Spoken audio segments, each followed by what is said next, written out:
Good morning, everyone. Today, McKenzie and I will be talking about the PrEP assessment that we did in Montana to help understand awareness and access to PrEP across the state. And I just want to say a little bit about McKenzie's and our positionality before we jump in. We approach this work as researchers and evaluators. We are not clinicians, and we are not public health nurses. So we don't speak from lived experience.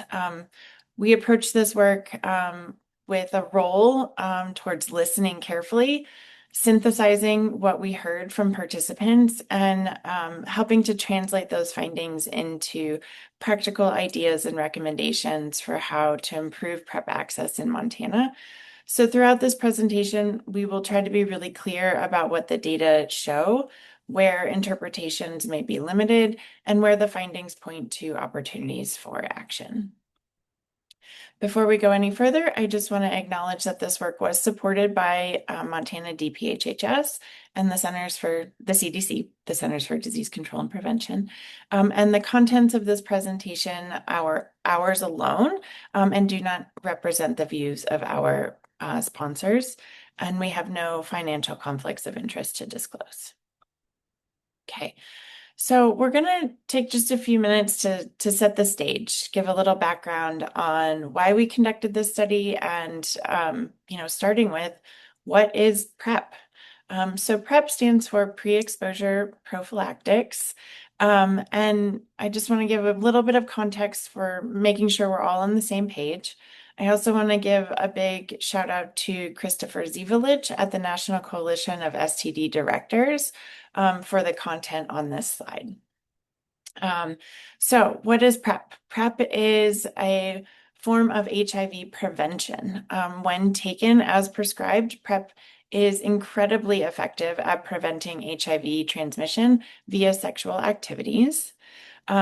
PrEP also benefits lots of different communities. So any person who is vulnerable to HIV acquisition can benefit from PrEP. So we may often think about men who have sex with men as a group of individuals with higher risk factors, but any individual who might be at risk, including sex workers, people who inject drugs, and other categories of folks could benefit from HIV prevention.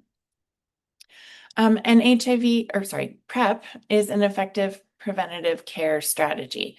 It's been given an A rating by the U.S. Preventative Services Task Force and includes STI screening. So essentially what this means is that this A rating is that insurers should cover the cost of PrEP and STI screenings as a preventative measure. Now, this doesn't always happen in practice, but that is sort of what that A rating can translate to for insurers.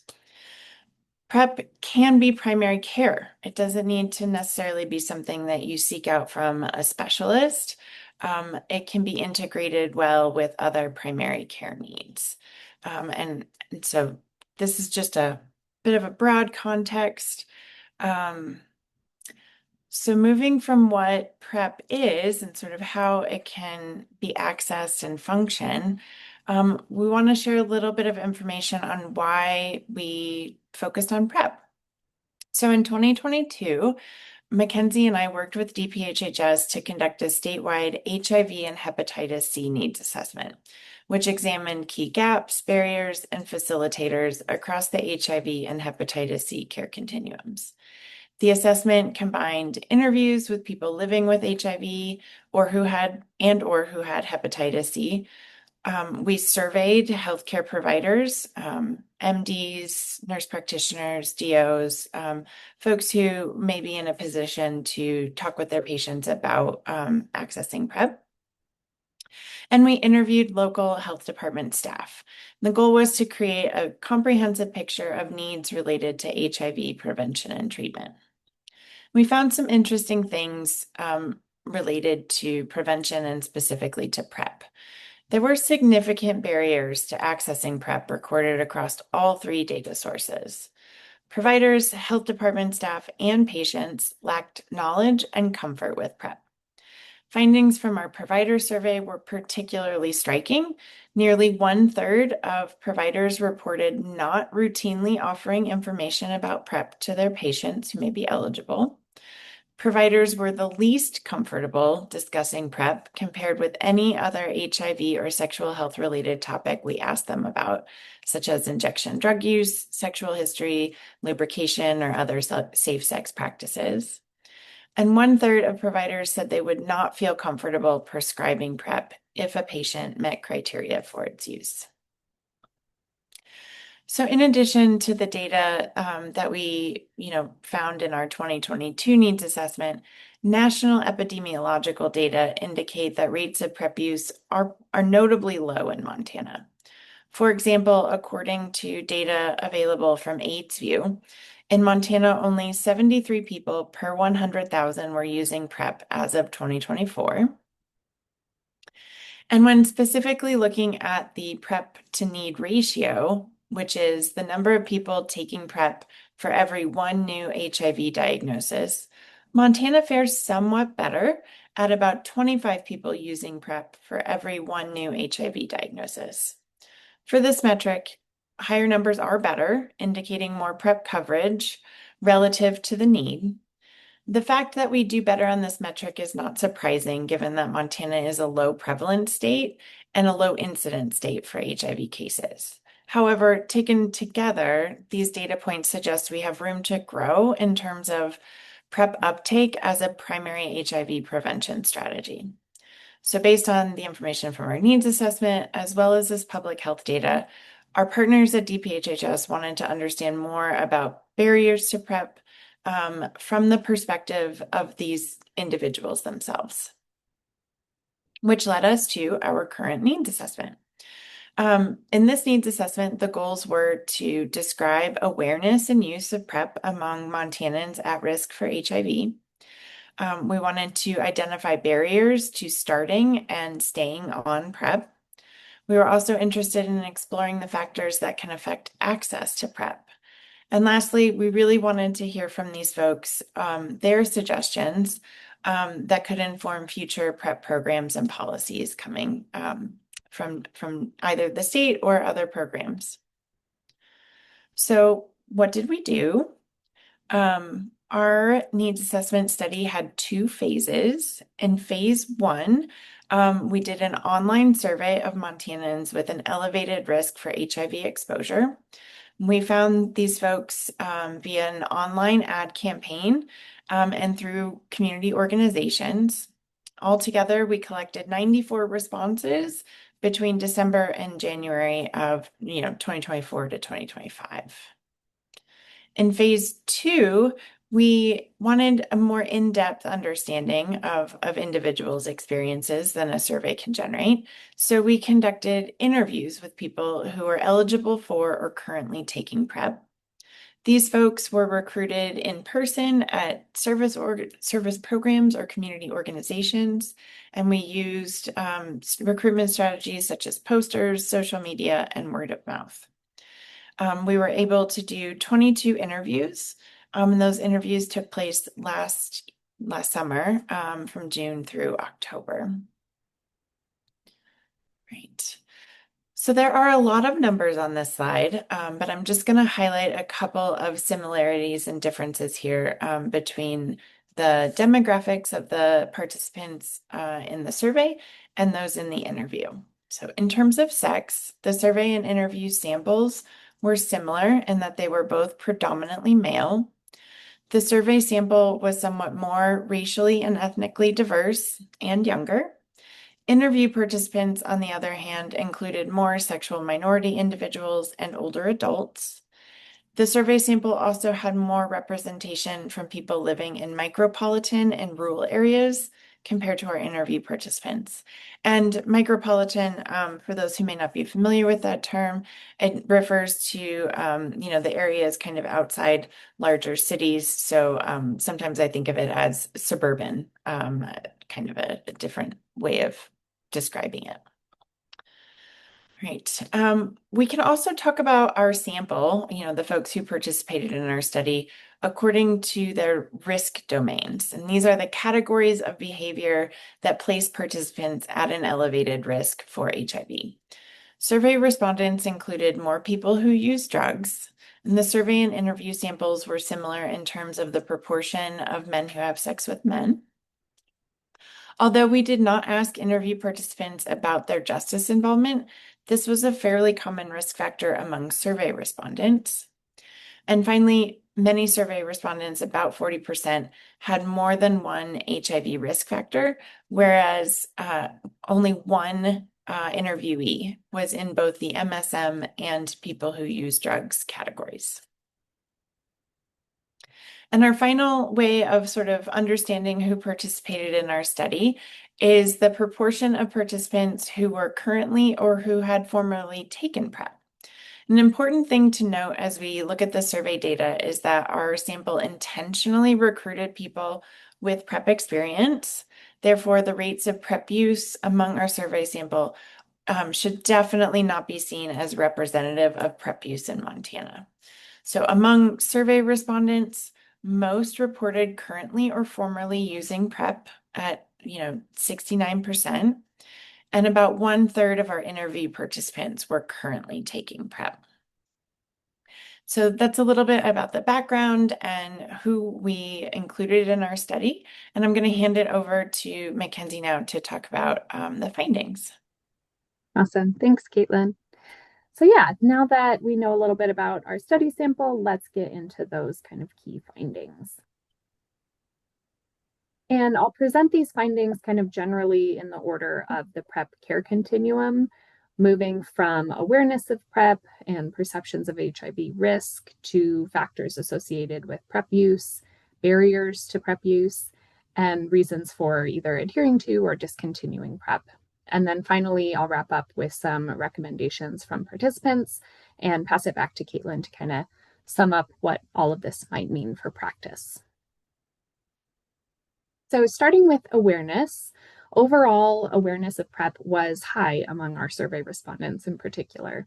So over 9 in 10 respondents had heard of PrEP, and nearly 3/4 were also aware of the newer injectable form of PrEP. And interestingly, social media and healthcare providers were the most common information sources about PrEP, but people who had learned about PrEP from their friends or family members were more likely to be currently using PrEP. And then on the side of our interview participants, somewhat fewer had heard of or were aware of PrEP. 6 had either never heard of it or did not know that it was for HIV prevention. So they might have seen an ad about PrEP, but they didn't really know what it was, who it was for. But not all of our MSM interviewees were aware of PrEP. So that was kind of a notable distinction there. So despite this strong awareness of PrEP, and we can move to the next slide, thanks. We found that participants consistently underestimated their own personal risk level for HIV in comparison to what they reported as their behavioral risk factors. So across both surveys and interviews, individuals at risk for HIV due to drug use were more likely to underestimate their risk level compared to other kind of risk category groups. So for example, a participant who saw herself as being at low risk for HIV said, "Right now, since I'm with a steady partner, I would say my risk level is low, since he says he does not have HIV and I only share needles with my partner." So you can see in that quote that there's some behavioral indications of potential risk, sharing needles, not knowing 100% their partner's status, but this person saw themselves as at low risk for HIV. And those perceptions of risk were related to participants' willingness to initiate PrEP, not surprisingly. So although most survey respondents were willing to learn about PrEP or discuss it with a provider, only about 36% anticipated actually seeking a prescription for it soon. And interviews kind of indicated that often this disinterest in starting PrEP was linked to individuals just believing that they were at low risk for contracting HIV and not thinking that PrEP was something that they really needed. So then moving to factors associated with PrEP use, we looked at some kind of subgroup differences in PrEP use by demographic factors and risk domains, as well as some general indicators of healthcare access and engagement. So as you can see on the slide here, respondents who had insurance and or had an established primary care provider had much higher rates of PrEP use than those without.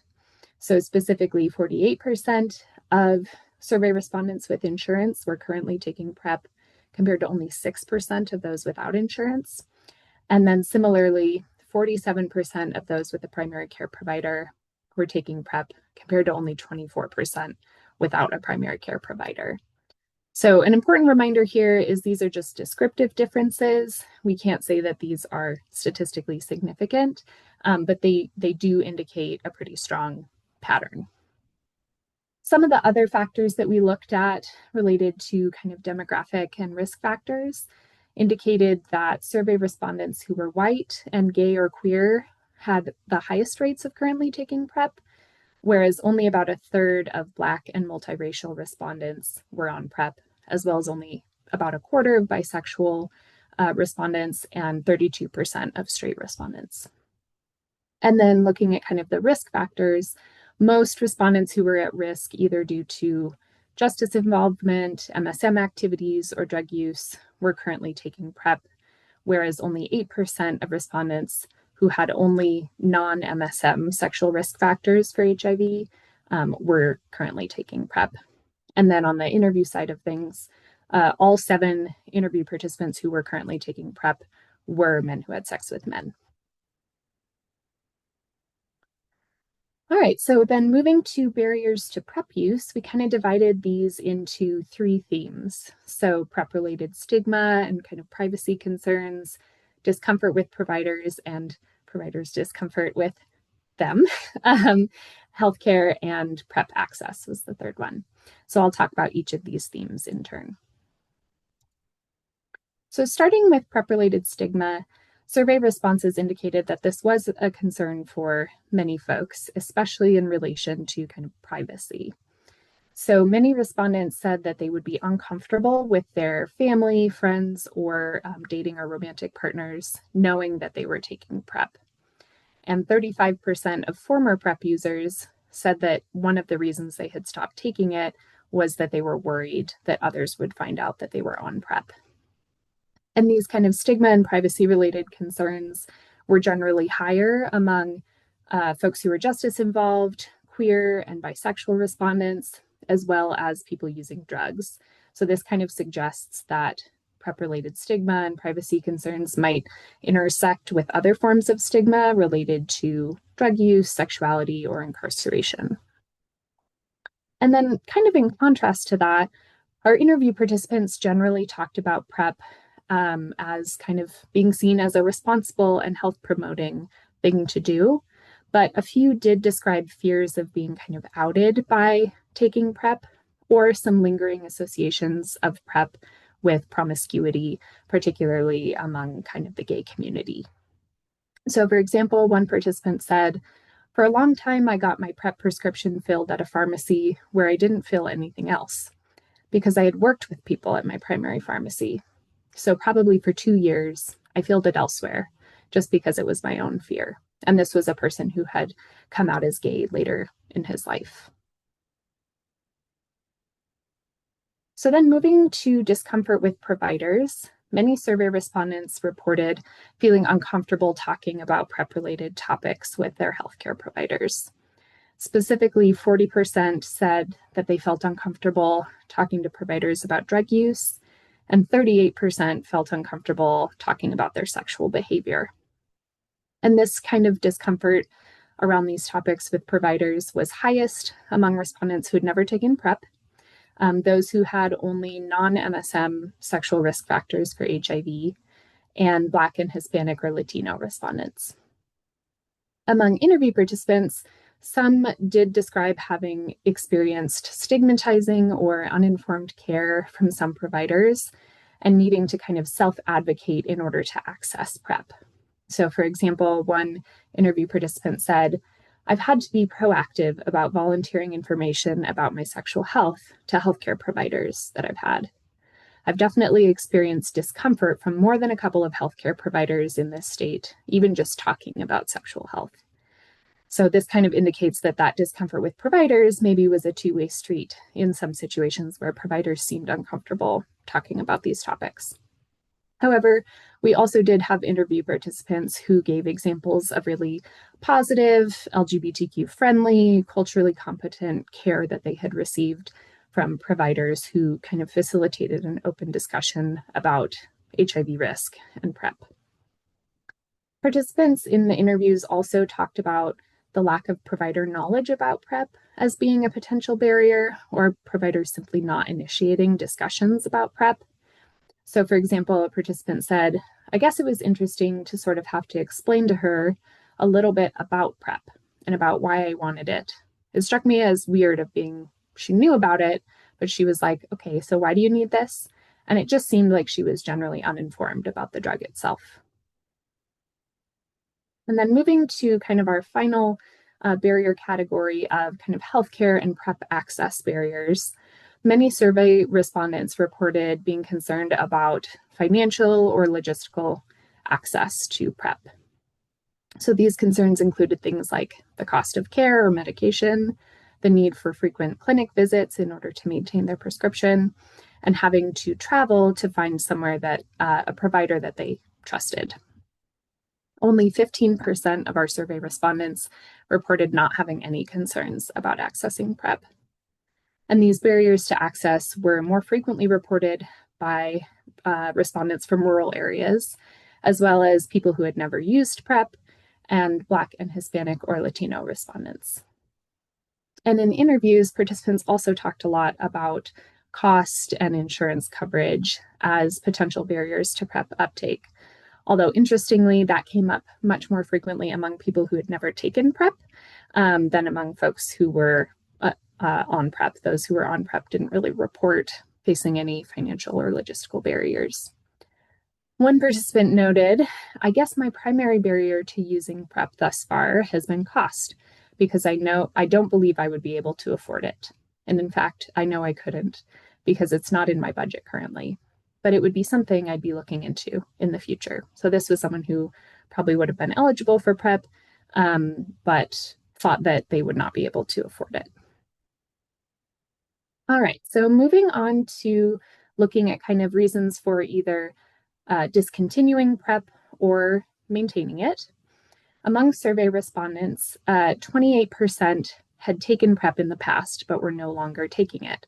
And so we asked them about kind of what were their reasons for discontinuing PrEP. And among these respondents, half reported discontinuing PrEP use due to its side effects. 46% had doubts about its effectiveness, and 35%, as I mentioned earlier, had concerns that someone would find out they were taking PrEP. In contrast, none of our interview participants who were taking PrEP had ever fully discontinued its use. However, there were a few people who had had to switch dosages or kind of brand names in order to mitigate some of the side effects from the medication. Interview participants, on the other hand, kind of looking at reasons for maintaining PrEP, really emphasized that PrEP gave them peace of mind and it reduced their anxiety around sexual activity. For example, a participant said, I think it's primarily just a safety thing. My partner's HIV positive. Even though he's undetectable, I feel like it's an ease of mind or peace of mind kind of thing for me. And then other folks that we talked to just said that they stayed on PrEP because they continued to engage in high-risk behavior and they didn't think that their risk level for HIV was going to change anytime soon. And then folks also said that it was pretty easy to maintain PrEP once it simply became part of their daily routine to take the daily oral pill. So then our final set of findings involved recommendations from participants about how both information about PrEP as well as PrEP itself could be made more accessible for them. So starting with information about PrEP, about half of survey respondents preferred to learn about PrEP from their regular healthcare provider, which really highlights the role of kind of typical clinical settings for HIV prevention information and counseling. But trusted local resources like public health departments and community-based organizations were also seen as good preferred sources of PrEP information. And when we talked to interview participants about where they wanted to get information about PrEP, they really just wanted it to be more readily available in the community, including at their doctor's offices, but also in community settings, and just kind of normalize having pamphlets and flyers and other information routinely available. And then when looking at kind of how PrEP itself could be made more accessible, online PrEP services, which have really kind of sprung up in the past few years, did seem to be a compelling option for a lot of folks. So most survey respondents had either already used online PrEP services, that was about 26%, or said that they would use those services, about 55%. And interestingly, 83% of respondents who had never taken PrEP said that they would be open to using online PrEP services. And then when we talked to interview participants about ways to make PrEP more accessible, they suggested offering it in community-based settings, especially at syringe service programs or other support programs for people who use drugs. And they also just wanted to see PrEP be more widely available in community health clinics and offered for free whenever possible. So then I will turn it back over to Kaitlin to kind of round us out with what this all means for practice. Thank you. So drawing on these findings, we want to note a few potential implications for how, what we learned in this study can be carried forward. Okay. So our first recommendation is to increase PrEP awareness among non-MSM populations. Outreach and messaging about PrEP can focus on educating priority populations about the benefits of PrEP and addressing misconceptions about eligibility. And this is particularly needed for people who use drugs, heterosexual individuals with high-risk sexual contact, and people living outside of urban areas. And this messaging could emphasize PrEP as a prevention method for all at-risk populations and not just men who have sex with men, as well as explicitly framing PrEP as prevention to clear up confusion about what its purpose is. Our second recommendation is to provide targeted education to increase awareness of personal risk. Our study participants consistently perceived their risk for HIV as lower than their risk behaviors would suggest. So to address misconceptions about that, health departments could engage in targeted educational campaigns to help align individuals' perceptions with actual risk behaviors. And this education might be tailored to address specific needs and concerns of groups like people who inject drugs or people who use drugs, who might not recognize the full extent of their HIV risk. Healthcare providers, particularly primary care providers or family physicians, are also well positioned to have honest, non-judgmental conversations with patients to help accurately assess their risk based on a holistic view of patients' risk factors. Third, given the barriers associated with traditional healthcare access, accessibility of PrEP could be improved through promoting options like online or mail order PrEP, offering PrEP in community-based settings, or increasing mobile health clinics. These alternative delivery methods may also help to address barriers related to privacy concerns and discomfort in talking about HIV risk with one's regular provider. Fourth, our findings emphasize the need to improve providers' knowledge of HIV and PrEP, including that PrEP eligibility criteria, that it can be for populations outside of the MSM risk category, that insurance coverage options should be available to folks, and the broad spectrum of behaviors that might warrant its use. So ideally, providers would be trained to have non-stigmatizing discussions regarding sexual health and drug use, as well as to implement universal HIV screening protocols as recommended by the CDC. This not only normalizes the conversation about HIV risk, but also creates regular opportunities for PrEP education and counseling. And our last recommendation is to address PrEP-related stigma. Health departments could develop or support existing campaigns that reframe PrEP use as a positive and responsible health behavior. Increasing awareness of confidential and discreet methods of PrEP delivery and consultation, again, thinking about those online PrEP services, may help mitigate those privacy concerns and social judgment barriers that keep people from kind of reaching out and talking to providers about it. So before we open it up for questions, I just have a few limitations that I want to note so that you all can make sure to interpret our findings within appropriate limitations. So first, this study was not intended to represent or generalize to all Montanans. Our recruitment focused heavily on LGBTQ plus individuals and people who use injection drugs. Respondents with higher HIV risk and those who have used or are currently using PrEP are intentionally overrepresented in our findings compared to the general Montana population. Our findings should also be understood as descriptive patterns within the sample, not as population estimates or causal effects. Although we engaged in a variety of recruitment strategies, we were not able to travel widely enough to recruit in person or to promote the study in the state's more rural and frontier areas. So our sample skewed towards individuals living in larger urban areas and in the western region of the state. So it's important to note that our findings underrepresent the perspective of individuals at risk for HIV who live in those very rural and frontier areas and who may face unique barriers to accessing PrEP because of their geographic locations.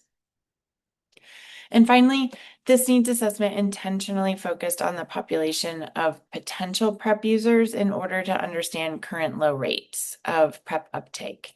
We did not include the perspectives of healthcare providers regarding their comfort with or knowledge about prescribing PrEP. And as we noted, some information about this was captured in the 2022 HIV and hepatitis C needs assessment, but a potential area for future exploration could be to better understand the barriers that providers face in talking about sexual health, talking about PrEP, HIV, or in prescribing PrEP. And this could help flesh out a sort of more well-rounded story about PrEP access and uptake in Montana. So with that, I will leave this slide up for a few minutes so you can jot down our emails if you are interested in that, but otherwise we can open it up for questions.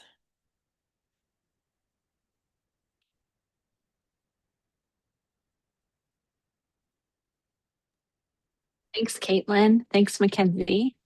I was putting some links into the chat there just for people if you're curious about that. My last link wasn't the best pasted link, but anyway, we'll talk about those things. Does anybody have any questions for Kaitlin or McKenzie?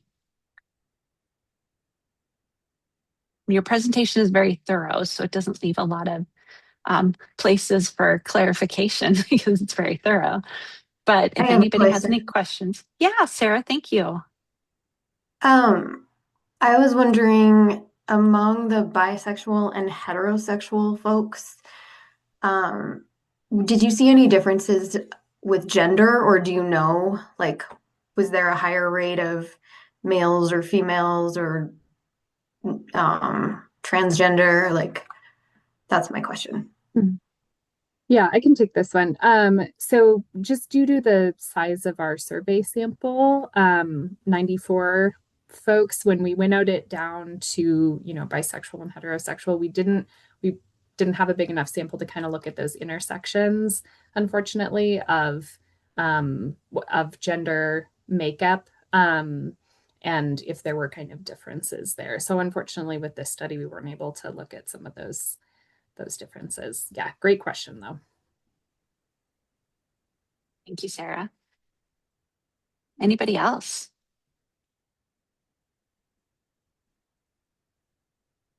If you think of anything, I did put the evaluation link into the chat. So if you could click on that, we'll also send it in the post-session email. I'm going to launch our post-session poll, but please come off mute to ask any questions or put them in the chat. Here's the post poll. It's just question 1 this time. I'm wondering if that has changed. And before, there was only one person who felt very comfortable with talking about HIV PrEP. So the spectrum was, definitely veered away from very comfortable prior. And is there anyone who still doesn't know what HIV PrEP is? That's, please let us know if you want to have that conversation. Thank you for answering this question for us, everybody. Really appreciate you. While you're doing that, I'll let you know that our next session, I don't want to get it wrong. I think it's June 11th, but I have been wrong before when I've done this. So our next session is on June 11th, and we are inviting back McKenzie and Kaitlin, I believe, or is it Al and I think it's Al and I. Okay. Yeah. Okay, perfect. That's what I thought. So on June 11th. And so Kaitlin and Al Garnsey are going to report out on the congenital syphilis needs assessment. So that will be a great session, great information. And congenital syphilis is still, with bicillin being a shortage, it's still a huge threat in our state and continues to be an issue. So please join us then. And I think that is all I have. So thank you, everybody, for coming.